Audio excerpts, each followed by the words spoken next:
a great question. For our kids that are a little bit more complicated with regards to their learning style and their needs, uh, this is not an uncommon situation for schools because frankly it takes many hands, and it's one of those situations to where those many hands, most of which need to come um, from outside third party professionals, along with a proper recognition of the role of related service providers in your particular child's learning style. So the school haven't made progress in academics, behavior is clouding everything.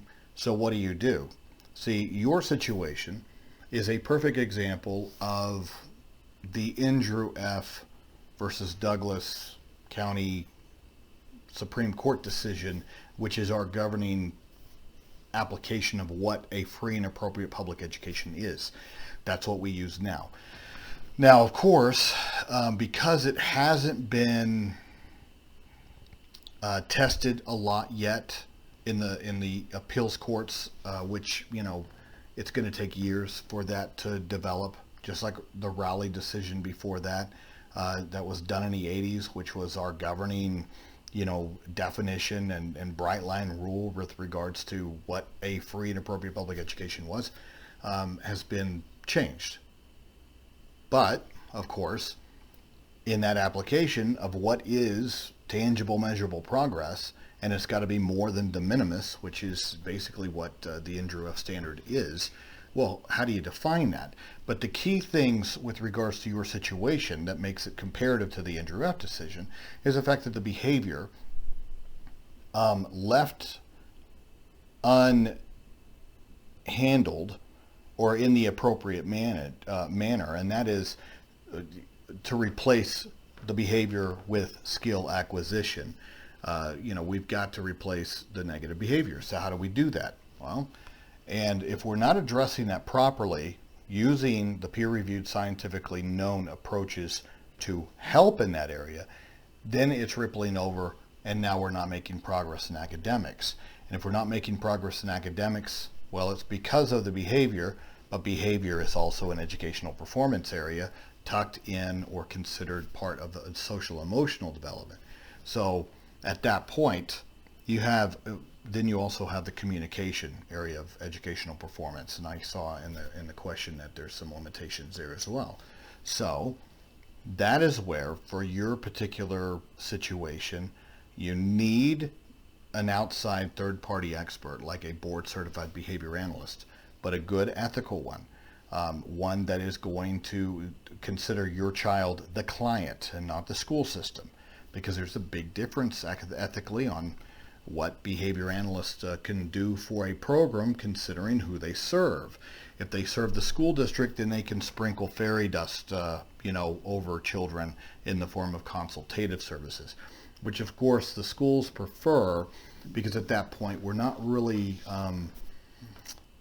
training staff to a competency level, and some schools are resistant to that kind of standard of training, mainly because of hubris, which is sad. And a lot of that is rooted in an ignorance of not understanding behavior and not understanding the correlation to the other educational performance areas. And I don't know why, but educators get real bent out of shape, some of them, when it comes to bringing in an outside professional like that, as though it's some kind of an offense. But guys, the reality of what we're dealing with in special education are very complex learners. You don't know everything. A lot of our education colleges are failing to prepare properly all of our educators, especially our general educators. They are just absolutely not trained to handle this, which some of them also become very antagonistic if you ask them to partner with special education to, even though they are an absolute mandated part of the IEP team, many of them are oppositional to the idea, that if I wanted to handle special education kids, I would have gone into special education. That is an absolute ignorance of this law, the purpose of the law, and the reality that they are a functioning member of every child's IEP team, regardless of severity. Why? Because we're constantly moving children toward the general standards, regardless, because we presume competence, or we're supposed to. So in your situation, that behavior analyst would be there for two reasons: to help with the behavior, and that would be not behavior modification, okay? I'm not talking about that. I'm talking about helping identify the functions of behavior so that a good behavior plan can be put into place so that we can reduce that behavior through skill acquisition.